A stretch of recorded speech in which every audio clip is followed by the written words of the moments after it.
ഒരു മാനേജ്മെൻറ്റിലെ എല്ലാ അധ്യാപകർക്കും ഭിന്നശേഷി നിയമനത്തിൻ്റെ പേരിൽ തടസ്സപ്പെട്ടിരുന്ന വേതനവും അതുപോലെ നിയമനവുമെല്ലാം സുപ്രീം കോടതിയുടെ ഇടപെടൽ മൂലം ശരിയായി കിട്ടി.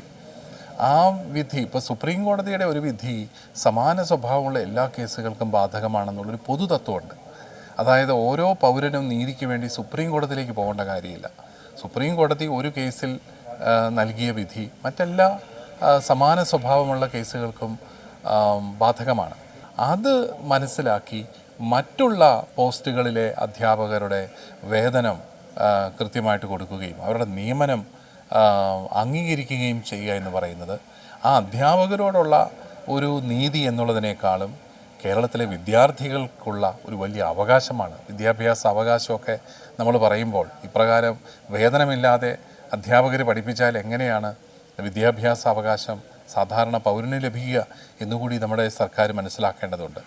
സർക്കാർ എപ്പോൾ സംസാരിച്ചാലും അവരിതിൻ്റെ പ്രശ്ന പരിഹാരത്തിനായിട്ട് പരിശ്രമിക്കുന്നു എന്ന് പറയുമ്പോഴും ഓരോരോ തടസ്സങ്ങൾ, നിയമ തടസ്സങ്ങൾ നേരിട്ടുകൊണ്ട് ഇത് അനന്തമായിട്ട് നീളുകയാണെന്നുള്ളത് വലിയൊരു വേദനയാണ്. ആ വേദനയുടെ പശ്ചാത്തലത്തിലാണ് ഈ വർഷത്തെ സംസ്ഥാന കാത്തലിക് ടീച്ചേഴ്സ് ഗിൽഡ് സംസ്ഥാന സമ്മേളനം ചങ്ങനാശ്ശേരിയിൽ വെച്ച് നടത്തപ്പെടുന്നത്. 10,000-ഓളം അധ്യാപകർ അവിടെ ഒരുമിച്ച് കൂടുകയാണ്.